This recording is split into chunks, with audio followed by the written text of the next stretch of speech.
Hey, this is Tim Stifler-Dean with PreCentral.net, here to bring you your latest in webOS weekly news.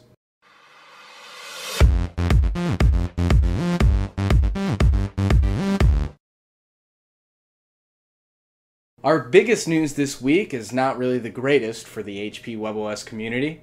The company Hewlett-Packard has decided to discontinue all webOS hardware and devices, including the HP Veer, the TouchPad, and the soon-to-be-released Pre 3. Well, it's not soon to be released anymore.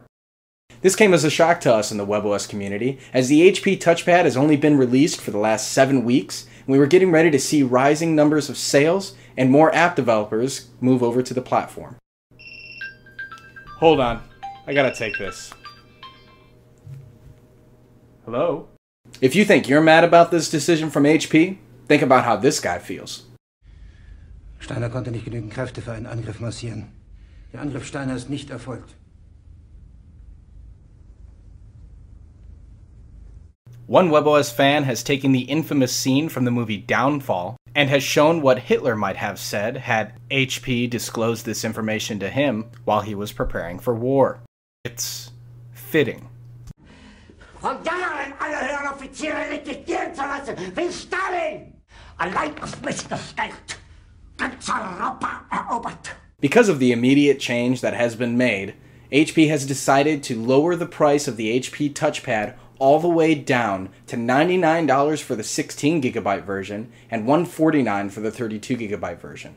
If you were waiting to get an HP TouchPad, now might be the best time, even though the platform seems to be hitting a rough spot. But don't let the news get you down just yet. To commemorate its second birthday, webOS Internals has released an updated version of Preware to all devices, giving it an updated icon. They've also started the webOS Internals Webathon to raise money to get them new devices so that they can continue to develop for you.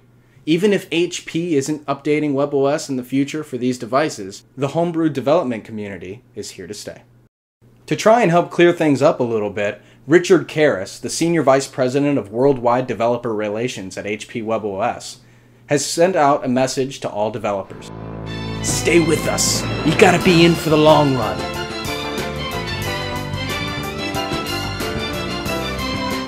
And while his message might not clarify things enough for developers, Microsoft's Brandon Watson has a different story to tell.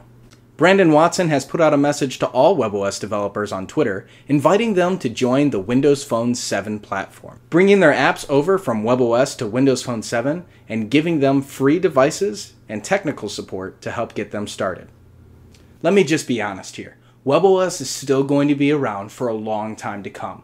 Even though HP won't be making any devices themselves, they're still planning on licensing out the software to other partners which they've not yet announced.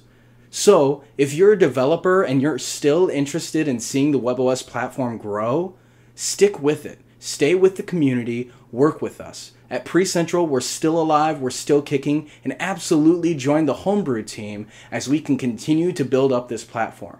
The touchpad is still out there. These devices are still out there and alive. We can't just ignore the people who are already using them. To quote Rod Whitby from webOS Internals, if you purchase consumer electronics for what it might do in the future instead of what it does do today, and that includes available apps, then you will always end up disappointed.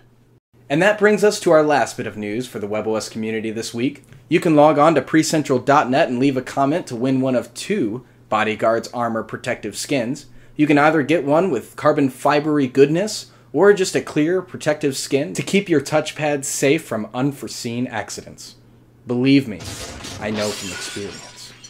To find out more webOS weekly news as it happens, you can go to PreCentral.net or follow us on Twitter at PreCentral. This has been Tim Stifler-Dean with your webOS Weekly. Stay with us. You gotta be in for the long run.